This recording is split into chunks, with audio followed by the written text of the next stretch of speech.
কোনটাতে? ও হো শিট, অন্য ফাইলে মনে ওপেন হচ্ছে।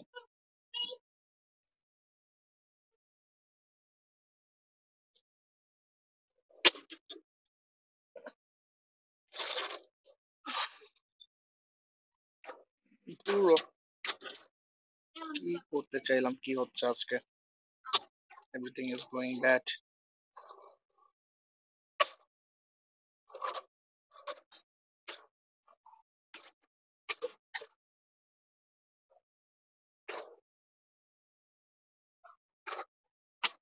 ওকে, ইজ ইট ক্লিয়ার? সবাই স্ক্রিনে super natural elements of Riders to the sea দেখতে পাচ্ছো? ভাই লেফট সাইড থেকে কাটা কাটা আসতেছে। লেফট সাইড তো দেখা যাচ্ছে না। লেফট সাইড দেখা যাচ্ছে না?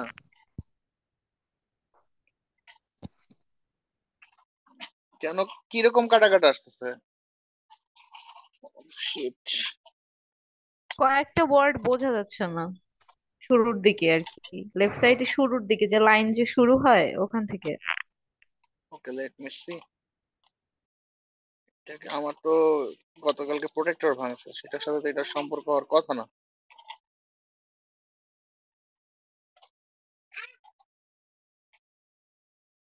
ওকে, দেখো তো এখন ক্লিয়ার কিনা। জি ভাইয়া। ওকে, সো সুপার ন্যাচারাল এলিমেন্টস, তোমাদের অনেক কোশ্চেন দেখবে তোমাদেরকে সুপার ন্যাচারাল এলিমেন্ট চাবে। সুপার ন্যাচারাল এলিমেন্ট কি কেউ বলতে পারো?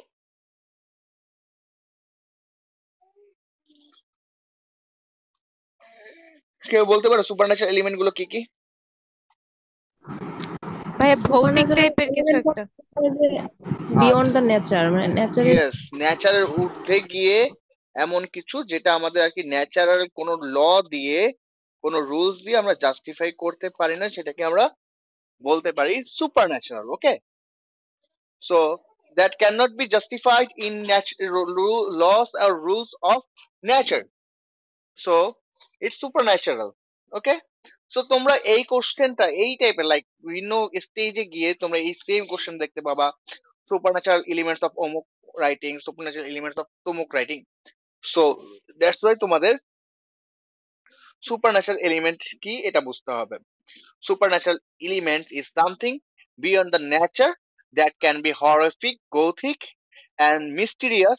ঠিক আছে, সেগুলোকে আমরা সুপারন্যাচারাল বলতে পারি। সুপারন্যাচারাল মিন্স তোমরা সবসময় ভাবো নেগেটিভ কিছু হইতে পারে, বাট সুপারন্যাচারাল বলতে পজিটিভ জিনিসকেও বোঝাতে পারে। ঠিক আছে, তো আমরা ভাইয়া লিস্ট। হ্যাঁ আজকে ভাই। ঢাকা আজকে ঢাকায় ফিরছি, এই পুরা ফ্ল্যাটে কেউ নাই। আজকে এই টপিকটা পড়ান লাগলো। রুমমেট নাই, পুরো ফ্ল্যাটেই কেউ নাই। ও, তোমাকে তো আর ইয়ে আইরে। পড়ি নাই। তুমি তাহলে আজকে জেন আয়ার পড়বা, বুঝছো? ফোর্থ ইয়ারের একটা বই আজকে পড়ে ফেলবা, জেন আয়ার। ঠিক আছে, আচ্ছা আমি আজকে একটু অফ টপিকে কথা বলি, যেহেতু তোমার বাসায় কেউ নাই সেহেতু আমি একটু বলি। জেন আয়ার তোমার ফোর্থ ইয়ারে পাবা, একটা ইয়াং মেয়ে, ঠিক আছে, যার বয়স প্রায় বলা যেতে পারে ক্লাস 4, 6, 7 এ পরে, এরকম একটা মেয়ে। যার মা মারা যায়, যে তার আঙ্কেলের কাছে বড় হয়েছে, মামা। ঠিক আছে, সো জেন আয়ারের মামা যখন বেঁচে থাকতো তখন জেন আয়ারকে খুব আদর করতো। বাট জেন আয়ার যখন 6 বছর 6 এ পড়ে, এরকম সময় জেন আয়ারের মামা মারা যায়। এবং মিরাকেললি জেন আয়ারের সব ফ্যামিলি মেম্বার মারা যায় একটা রুমে, সেই রুমটাকে বলা হয় রেড রুম। জেন আয়ারের আন্টি জেন আয়ারকে দেখতে পারতো না, সে জেন আয়ারকে অনেক শাসন করতো, অনেক কাজ করাতো। ইভেন জেন আয়ারের কাজিন যারা, তাদের সাথেও জেন আয়ারের সম্পর্ক ভালো ছিল না। সো একটা কাজিন ছিল, সে তাকে খুব ডিস্টার্ব করতো। সো জেনায়ের যখন কোনো মিস্টেক করতো, বা জেনায়ের কোনো মিস্টেক যদি মনে হয় তার আন্টির, সে তাকে রেড রুমে আটকে রাখতো। রেড রুমটা এমন একটা রুম, যে রুমটায় সবকিছু রেড। ঠিক আছে, everything is looking like bloodshed. জেন দেখে মনে হইতো যে লাইক আহ যেই কোটটা টানানো আছে সেই কোটের মধ্যে একটা মানুষ রয়েছে এবং সেই মানুষের মধ্য দিয়ে গড়গড়িয়ে রক্ত পড়ছে। ঠিক আছে? সো এমন অবস্থা, এবং সেখানে এভরিথিং ইজ হরিফিক হইতো, কারণ সেখানে তার মা, বাবা এবং আঙ্কেল মিরাকেলি সবাই ওই রুমে মারা গেছে। সো তাদের আত্মাগুলো কি ওইখানে রোমিং করছিল। সো এই স্টেজে এসে এই সুপারন্যাচারাল এলিমেন্টস গুলো রাইটার প্রেজেন্ট করেছে রেড রুমে। ঠিক আছে? সো তোমার রুমটা দেখো রাত্রে যেন রেড না হয়ে যায়। ঠিক আছে? সো থ্যাংক ইউ ভাইয়া। ও বাবু, কেউ মাগো বলছে। সো আমিই তোমাদের, বলছি ভাইয়া, মানে আরো ভয় পাওয়ানোর জন্য থ্যাংক ইউ বলছি। ও এরকম আরো অনেক ভয় পাওয়ার গল্প শুনতে হলে আমাকে হোয়াটসঅ্যাপে মেসেজ দিও, আমি তোমাকে শোনাবো। ঠিক আছে? ভাই আজকেই কেন? হ্যাঁ, আজকেই তো। তুমি যদি ভয়টা তোমার যদি ভেঙে যায়, তুমি এরপর একা জঙ্গলে থাকলেও দেখো ভয় পাবা না। আমার এমনিতে ভয় নেই, একা থাকলেই ভয়, এছাড়া কোনো ভয় নেই হ্যাঁ, একা থাকলেই তো সাহস এমনিতে। করতে হবে, অন্য সময় ভয় পেলে তো সমস্যা নাই। Okay, let's start. So Riders to the Sea is one of the famous tragedies of English literature created by Irish literary Renaissance dramatist J.M. Singh. তার মানে এই লাইনটা আমি মনে করি কোনো স্টুডেন্টের মুখস্থ পড়া উচিত না। ঠিক আছে? তারা যে কোনো রাইটিং শুরু হওয়ার আগে বলবে অমুক রাইটিং, তমুক রাইটিং অনেক বিখ্যাত, না হলেও বিখ্যাত একটা রাইটিং, যেহেতু তোমার পাঠ্য বইয়ে দিছে, সেটা কে লিখেছে সেই জিনিসটাকে এক্সপ্লেইন করা। ঠিক আছে? আর জে এম সিং এর নাম সবসময় বড় বড় করে আইরিশ রাইটারদের লিখবা। প্রতিবার বিসিএস এ একজন না একজন আছে, ওই উনি কোন অঞ্চলের রাইটার। ঠিক আছে? তারপর কি বলছে, the term supernatural element has been used in tragedies for a long time.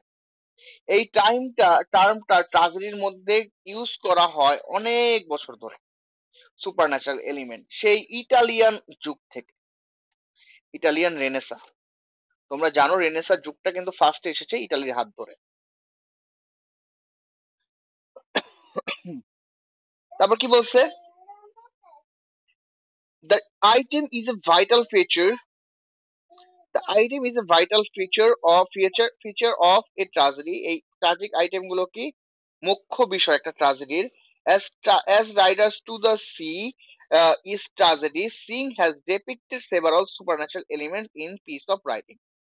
যেহেতু এই যে এটা একটা ট্রাজেডি, সেহেতু সিং অনেক ডিফারেন্ট ভ্যারাইটিস বা ভেরিয়াস এলিমেন্টস ইউজ করেছে, উপাদান ইউজ করেছে ট্রাজেডির সুপারন্যাচারাল।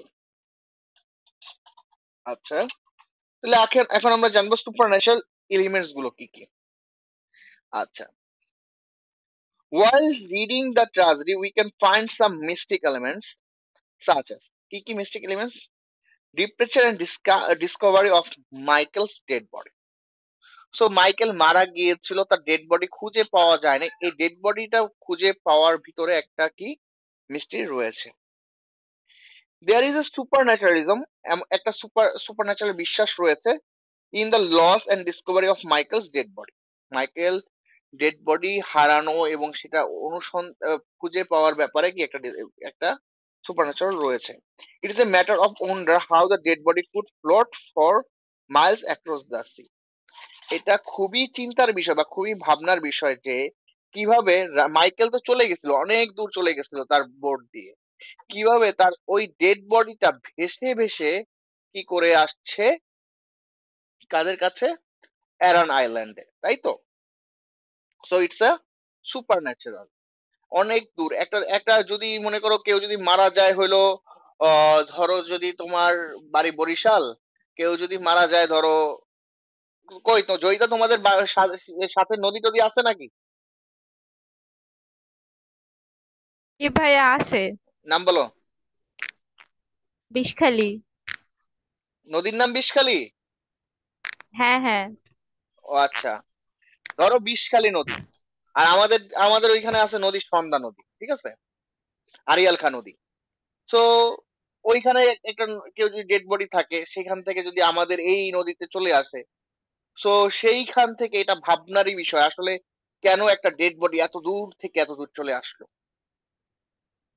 ঠিক আছে? তারপর মরিয়ার সুপারস্টিটিয়াস বিলিফ। সুপারস্টিটিয়াস মানে কি কেউ জানো? কেউ বলতে পারো? কুসংস্কার বিলিফ, যেটার কোনো ভিত্তি নাই।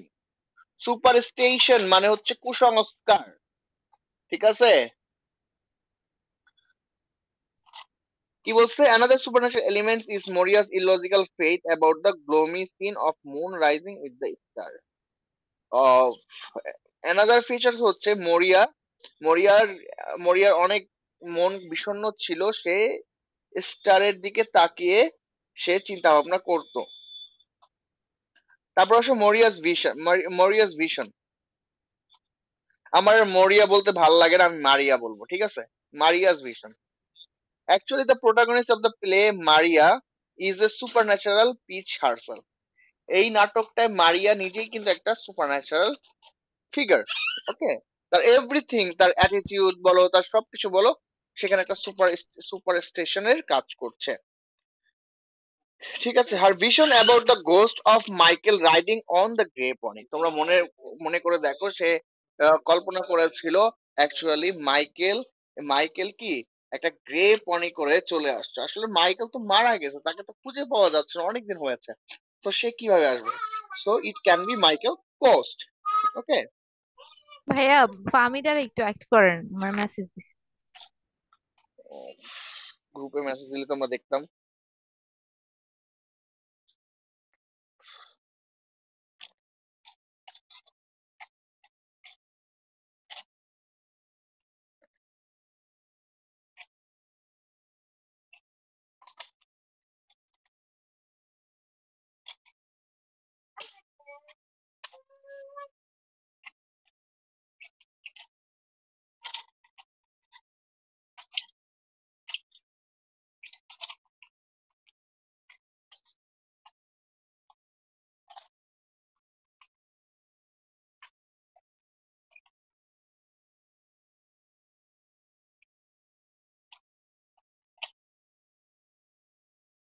থার্ড ইয়ার ছেলে পেলেদের এত এত করে না করলাম যে তোমাদের পড়াবো না, তাও ওরা পড়বে।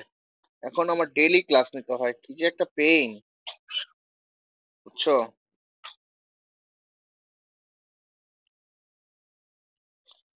আচ্ছা, তাহলে আসো এবার কি বলছে Maurya's vision.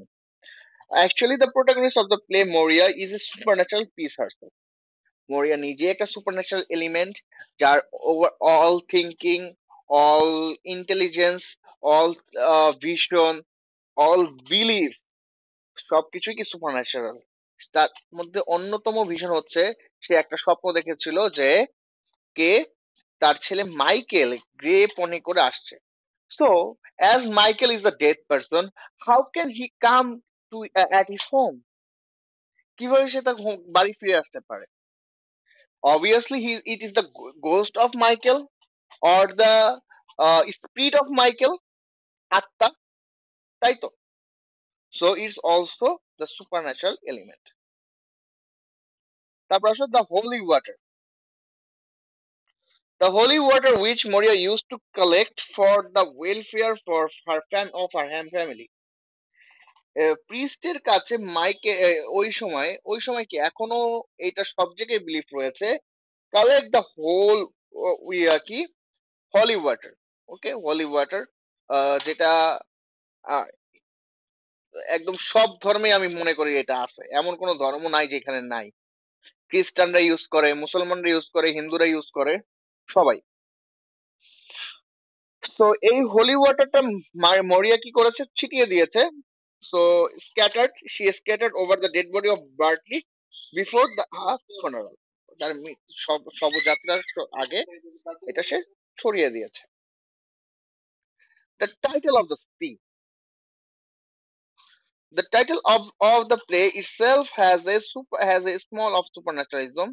It refers to riders. One is Bertley, who is alive, and other is Michael, who is dead.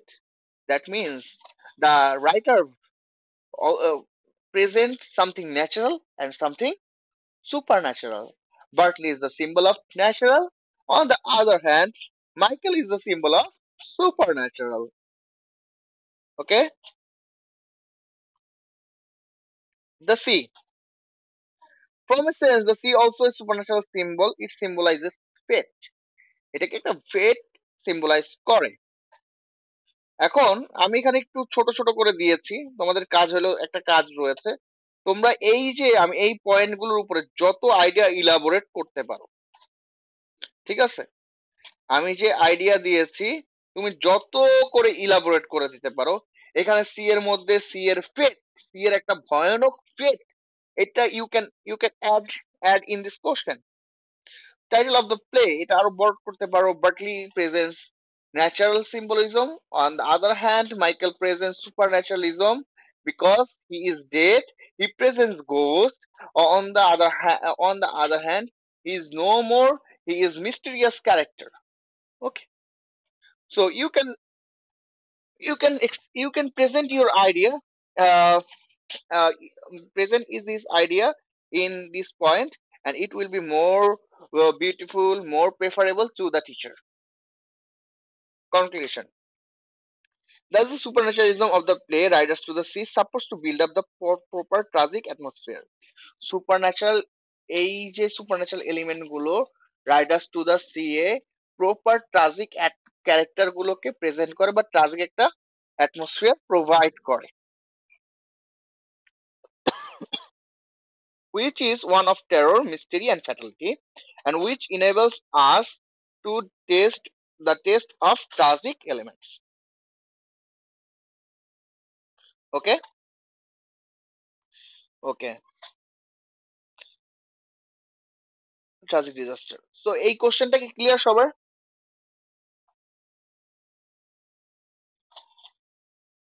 কারো কোনো প্রবলেম থাকলে বলতে পারো। সো এরই মাধ্যমে আমাদের রাইডার্স টু দ্য সি শেষ হয়ে গেল। সো আমরা নেক্সট ক্লাস থেকে, নেক্সট উইক থেকে ড্রামা অফ দিব, কারণ ড্রামা আমাদের অ্যাজ ইউ লাইক ইট বাদে অল হ্যাভ ডান। ঠিক আছে? সো আমরা নেক্সট ক্লাস থেকে প্রোজ স্টার্ট করব, পোয়েট্রি 2টা ক্লাস চলবে। ঠিক আছে?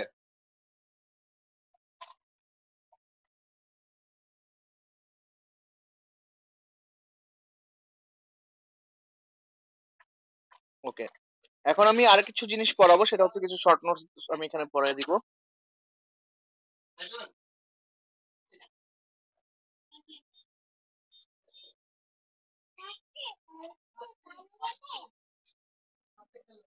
আচ্ছা,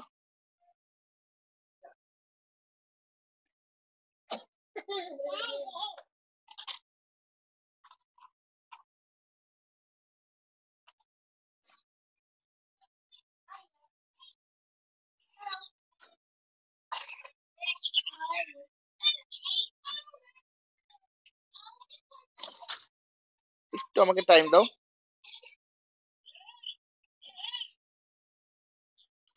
ও নো,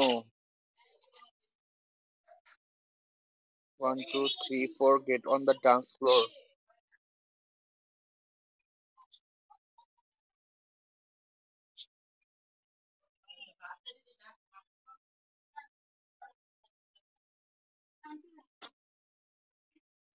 ওকে, এইভাবে পড়ি, আমি পরে ঠিক করে দিব। আচ্ছা, তোমাদের অ্যারন আইল্যান্ডটাও ইম্পর্টেন্ট, সামহাইনটাও ইম্পর্টেন্ট, আর গ্যালোয়ে ফেয়ারটাও জীবনে পড়ে, ওটা পড়ে নিও। সো এগুলো পড়লে আর কোনো পড়া তোমাদের এখান থেকে লাগবে না। Okay, the group of island known as the Aran island. একটু ভলিউমটা কমান তো, গরম লাগতেছে এখন। The group of island known as the Aran Islands lie off the western coast of Southern Island. তার মানে প্রথমত জিওগ্রাফিক্যাল ডিসক্রিপশন দিচ্ছে এখানে।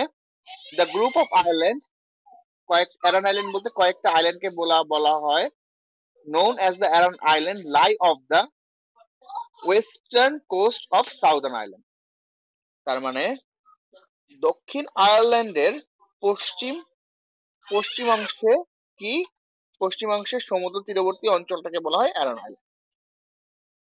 There are chiefly 3 islands. Actually এখানে 3টা আইল্যান্ড রয়েছে। The north is called Aranmore. আমি কিন্তু নেক্সট ক্লাসে জিজ্ঞাসা করব, সবাই কিন্তু প্রত্যেকটা আয়ারল্যান্ডের নামগুলো বলবা ঠিকভাবে। যারা বলবা না, গ্রুপে গ্রুপে তোমাকে ভিডিও অন করে কান ধরাবো, ঠিক আছে? কারণ এইগুলো তোমাকে ইন ফিউচার ভাইভাতে জিজ্ঞাসা করবে, ঠিক আছে? কারণ রাইডার্স টু দ্য সি, এই ভৌগোলিক ডিসক্রিপশন গুলো কোন রাইটিং এ তোমরা মনে করবা, যখনই ভৌগোলিক কোনো ডিসক্রিপশন দেওয়া হয় ওগুলো তোমার জন্য জিকে। তো তোমাকে প্রশ্ন করতে পারে যখন তুমি কোনো গভর্নমেন্ট পরীক্ষা দিতে চাও, ঠিক আছে? সো এইগুলো তোমার জানা খুবই ইম্পর্টেন্ট, ঠিক আছে? The north is called Aranmore. তাহলে নর্থ সাইডটাকে বলা হয়, উত্তর সাইডটাকে কি বলা হয়? Aranmore. About 3 miles in length and about half a mile in width, যেটা কি প্রায় 3 মাইল দীর্ঘ এবং অর্ধেক মাইল বিশিষ্ট প্রস্থের দিকে বিশিষ্ট island. The middle one is called Inishmaan. Inishmaan আইল্যান্ডকে বলা হয় মিডল আইল্যান্ড, ঠিক আছে? মধ্য দিকে অবস্থিত। আর ইট ইজ স্মলার আইল্যান্ড, এই আইল্যান্ডটা সব থেকে smaller island, sorry, it is smaller island then Aranmore. Aranmore থেকে এটা কি ছোট। দ্য সাউদার্ন মোস্ট, দক্ষিণ দিকে একবারে দক্ষিণ দিকে তীর ঘেঁষে, the smallest one is called Inisheer. তার মানে সব থেকে বড় আইল্যান্ড হচ্ছে এরানমোর, তারপর হচ্ছে ইনিশমান, তারপর হচ্ছে ইনিশার। তার মানে এই তিনটা আইল্যান্ডকে একসাথে কি বলা হয় বলো তো, কেউ বলতে পারবা? এই তিনটা আইল্যান্ডকে একসাথে কি বলা হয়? এই তিনটা আইল্যান্ডকে একসাথে কি বলা হয়? Aran Island. Aran island. The chain of these three islands about 30 miles from the mainland. Mainland যেখানে কি গ্যালোয়ে ফেয়ার হয় বা যেখানে ওই জায়গার রাজধানী, তো সেই জায়গা থেকে প্রায় 30 মাইল দূরে, অনেক দূর কিন্তু 30 মাইল, ঠিক আছে? The chain of this three island about 30 miles from the mainland country of Galway fair and not far way from Connemara, এবং এটা খুব কোনেমারা অঞ্চল থেকে খুব বেশি দূরে নয়। The land of island is story and barren. এই এই আইল্যান্ড হচ্ছে অনেক বেশি স্টোনি, পাথরযুক্ত, অ্যান্ড ব্যারেন, ঠিক আছে? যেখানে ফসল ফলাদি খুব একটা হয় না, ঠিক আছে? No crop could be grown except rye. Rye মানে কি? রাই মানে ইখু মনে হয়, আর ওয়াই ই, রাই। আমি একটু দাও, একটু শিওর হই।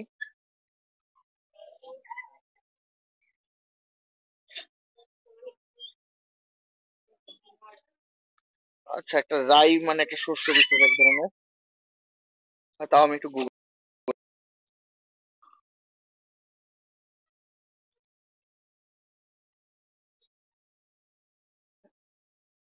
তোমরা এরকম গুগল করে পড়বা, বুঝছো? এই যে এই ফসলটা হয় রাই, ঠিক আছে? এটা বাদে, এটা কি গম নাকি? অনেকটা গমের মতো দেখতে, ঠিক আছে? এই ফসলটা বাদে তাদের খুব একটা কোনো একটা ফসল হয় না, এটাকে বলা হয় রাই, ঠিক আছে? আমি জানি না। Oh sheet.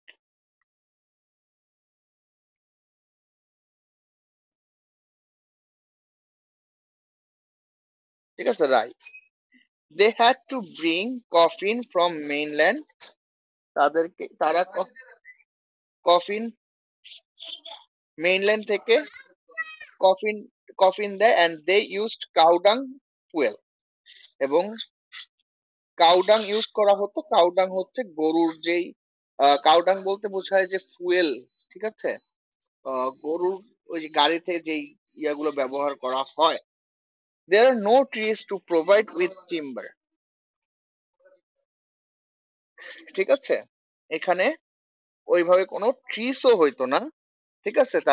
তারা যে টিম্বার পাইতো, এরকম কোনো টিম্বার পাইতো এরকম ট্রিও ছিল না, বোর্ড অর ফুয়েল। এবং তারা যে কোনো বোর্ড কাঠ দিয়ে বোর্ড তৈরি করতো, তো গাছ না থাকলে তারা হার্ডবোর্ড বোর্ড তৈরি করবে কিভাবে? ঠিক আছে, তার মানে কি একটা ডিফিকাল্ট লাইফ তাদের ছিল। দেয়ার কনভিন্স ওয়ার প্রিমিটিভ, তাদের যোগাযোগ ব্যবস্থা ছিল প্রাচীন যুগের মতো। They had to ride on horses without use of reins and saddles, ঘোড়ার পায়ে যে খুর দেওয়া হয় যেটা দিলে ঘোড়া খুব ফাস্ট যেতে পারে, সেটা ইউজ না করেই তারা ঘোড়ায় চড়তো। দ্যাট ওয়াজ, সেজন্য তাদের ঘোড়াগুলো খুব স্লো ছিল। The dwellers of Eren island, এই এলাকার বাসিন্দারা, ঠিক আছে, ডুয়েলার্সরা ওরা খ্রিস্টান, তারা খ্রিস্টান ধর্মাবলম্বী। They believe to the power of prayers to avoid danger, তারা কি খ্রিস্টান প্রেয়ারটাকে বিলিভ করতো যাতে করে তারা তাদের বিপদকে মোকাবেলা করতে পারে। বাট দে আর সুপারস্টিয়াস, বাট তারা কিন্তু কুসংস্কার প্রবণ। They believe in portent vision and spirit, তার আত্মা, স্বপ্ন এবং স্পিরিটে বিশ্বাস ছিল। দ্য আইল্যান্ডার আর ফ্যাটালিস্ট, ফ্যাটালিস্ট মানে কি, যারা ভাগ্যের উপর ছেড়ে দেয় তারাকে বলা হয় ফ্যাটালিস্ট। সো আইডিয়াল, সো আয়ারল্যান্ডের যারা ছিলেন আইল্যান্ডার, তারা সবাই ফ্যাটালিস্ট ছিলেন। They believe that whatever happen in their life, তাদের জীবনে যাই ঘটুক না কেন, আর প্রি ডিটারমাইন্ডেড, সেগুলো কি পূর্ব একটা পরিকল্পিত, পূর্ব পরিকল্পিত, ঠিক আছে, by arbitrary decree of the sea, and so they must submit to all that happiness as inevitable,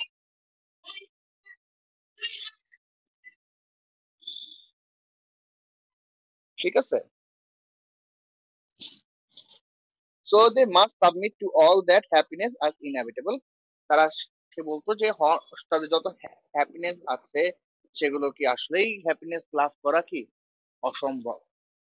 তার মানে আমরা ফার্স্টে আয়ারল্যান্ডের ভৌগোলিক ডিসক্রিপশন দেখেছি, ঠিক আছে, দেন আয়ারল্যান্ডের মানুষদের আচরণ রীতিনীতি দেখেছি, ধর্মীয় বিশ্বাস দেখেছি, ঠিক আছে, এবং তাদের জীবনযাত্রা কিরকম স্লো ছিল সেগুলো দেখেছি, ঠিক আছে। এগুলো নিয়ে আমাদের আয়ারল্যান্ড। এবার আসলো সামহাইন। সামহাইন কি? Samhain is the Gaelic word for late autumn, এটা একটা গেইলিক, গেইল মানে হচ্ছে এটা অনেক প্রাচীন একটা গোত্র যাদেরকে গেইলিক বলা হতো, এবং সেই গোত্রের ওয়ার্ড হচ্ছে সামহাইন। সামহাইন একটা ফেস্টিভ্যালের নাম। It is the name of Celtic বা ভৌতিক festival of the departing sun, this is of the end of the summer, তার মানে তারা সামার শেষ হলে এই দিনটা সেলিব্রেট করে। The festival is held on 1st November. Actually তোমাদের আমি বলি, 31st নাইট গেলে যেই উৎসবটা করা হয় সেটাকে হ্যালোইন বলা হয়। তোমরা এই উৎসবটার নাম জানো? হ্যালোইন, হ্যালোইন সাথে তোমরা কি পরিচিত কখনো? আমাকে শুনতে পাচ্ছ সবাই? ঠিক আছে, আমাকে শুনতে পাচ্ছ? জি ভাই, এটা বাংলাদেশেও পালিত হইলো লাস্ট ইয়ার। হ্যাঁ। তো এই হ্যালোইন, হ্যালোইন মানে কি, হ্যালোইনে কি করা হয় কেউ জানো? হ্যালোইনে মৃত মৃত আত্মাদের ডাকা হয়, ঠিক আছে, মৃত আত্মাদের ডাকা হয়। তাদের মধ্যে যে আত্মাগুলো খুব পাপিষ্ট, ব্ল্যাক ম্যাজিক করতো, সেই আত্মাগুলো সাড়া দেয়, ঠিক আছে, এবং এই আত্মাগুলো নিয়ে তাদের একটা উৎসব হয়, এটাকে বলা হয় হ্যালোইন, ঠিক আছে। ভয় পাইতেছো?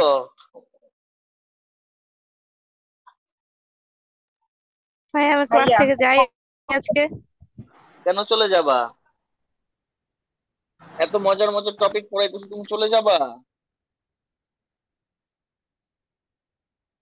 আচ্ছা, Samhain is the Gaelic word for the late autumn. আমি কিন্তু এগুলো কিন্তু আমি সব আগে থেকে ফিক্স করে রাখছি। গতকাল ক্লাস নিলেই আমি এগুলো পড়াইতাম, কিন্তু আনফরচুনেটলি তোমাদের গতকাল গতকাল ক্লাস হয় নাই। তো এগুলো কিন্তু আমার গতকালকে ফিক্স করে রাখা। তো তুমি যে ভাববা যে ভাইয়া, গতকালকে নিলে ভালোই হতো। হ্যাঁ তুমি যে গতকালকে বাড়িতে ছিলাম। ভাববা যে ভাইয়া ভাইয়া আমাকে একা পেয়ে এইগুলো পড়াইতেছে, এটা না কিন্তু ভাই, ভুল। এরকম কিছুই মনে করতেছি না, আপনার টপিকে সেজন্যই পড়াচ্ছেন, এটাই। এরকম কিছুই মনে করতেছি না। হ্যাঁ, তো সামহাইন একটা উৎসব, এটা ফেস্টিভ্যাল, ঠিক আছে, অনেকে অনেক রকমের ফেস্টিভ্যাল পালন করে। The festival is held on 1 November, which is beginning of the Celtic year. তার মানে সেল্টিক ইয়ার, সরি কেল্টিক ইয়ার, এই যে কেল্টিক কেল্টিক উচ্চারণ করা হয় কেল্টিক ইয়ার। এই কেল্টিক ইয়ারকে বলা হয় সামহাইন। And it starts after the sunset of 31st October. 31st অক্টোবরের সূর্যাস্তর পরের পরে কি এই উৎসবটা শুরু হয়, and extends up to 31st November, এবং 1 November শেষ হওয়ার আগ পর্যন্ত এই প্রোগ্রাম চলতে থাকে। According to according to Celtic pagan religion, the spirit of those who died last year roam the earth on the evening of Samhain. Celtic মানুষ, pagan religion হচ্ছে খ্রিস্টান রিলিজিয়নের পূর্বে খ্রিস্টান মানুষের যেই ধর্মে বিশ্বাস ছিল তাকে বলা হয় প্যাগান রিলিজিয়ন। ঠিক আছে, তো কেল্টিক প্যাগান রিলিজিয়নের মতে বলা হয় যে যারা, যেসব মানুষগুলো গত বছর মারা গেছে তাদের আত্মাগুলো কি আবার ফিরে আসে কোন দিনে, ঠিক 31st নাইটে, ঠিক আছে, 31st October। The Celt tries to ward off this spirit with food and drink. তারা এসব ইয়েকে স্বাগতম জানায় ফুড দিয়ে এবং ড্রিঙ্কস দিয়ে। ওমেন্স, তাদের যে জীবনের যে খারাপ পূর্বাভাস ছিল, were read for the future, and the ghost and bogies were believe to be abroad. তাদের যেই খারাপ ভাগ্য দুর্ভাগ্য যেগুলো ছিল সেগুলো তারা জানে, এবং গোস্ট গুলো এবং এগুলো তাদের এই দুর্ভাগ্য মনে করে যে এই তাদের এই দুর্ভাগ্যগুলো কি তারা বয়ে নিয়ে যাবে। Though Christian and the dwellers of Aran island mix up their old Celtic, যদিও Christian, the dwellers of Aran islanders mixed up with their Celtic festival with Christian rites on their new year's day. যদিও খ্রিস্টানরা ওইখানে বসবাস করতো, but তারা সকলে মিলেই, খ্রিস্টান এবং প্যাগান রিলিজিয়ন সবাই মিলে এই উৎসবটা পালন করতো। Is the dark night after Celtic festival of Samhain, Moria used to go down to the church. এটা একটা একটা কি অনেক বেশি ঘুটঘুটে অন্ধকার করা রাইট, এবং সেল্টিক ফেস্টিভ্যাল অফ সামহাইন, মরিয়া use to go down to the church. মরিয়া চার্চে যায় and bring the holy water আনে, and consecrated by uttering sacred words over it by the priest, এবং প্রিস্টের মাধ্যমে সেই ওই হোলি ওয়াটার গুলোর মধ্যে কি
কই যাও এত রাইত? ও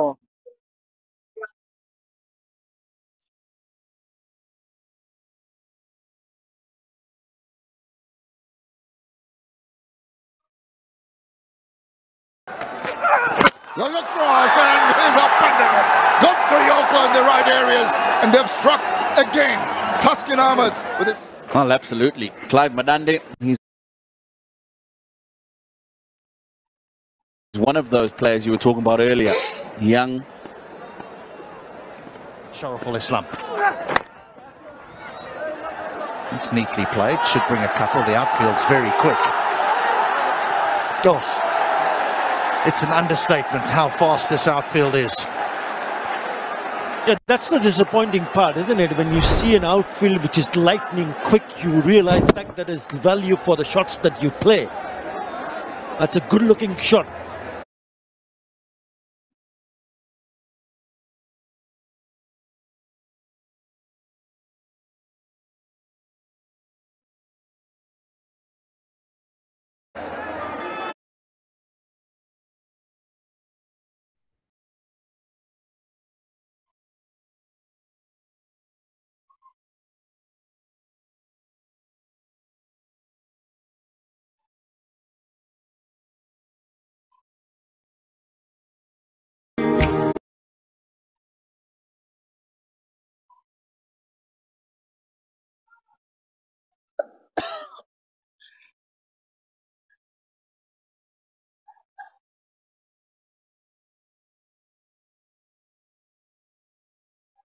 And look at শুরু হয়েছে এমনি উল্টে এদিকে ধরো এদিকে আমরা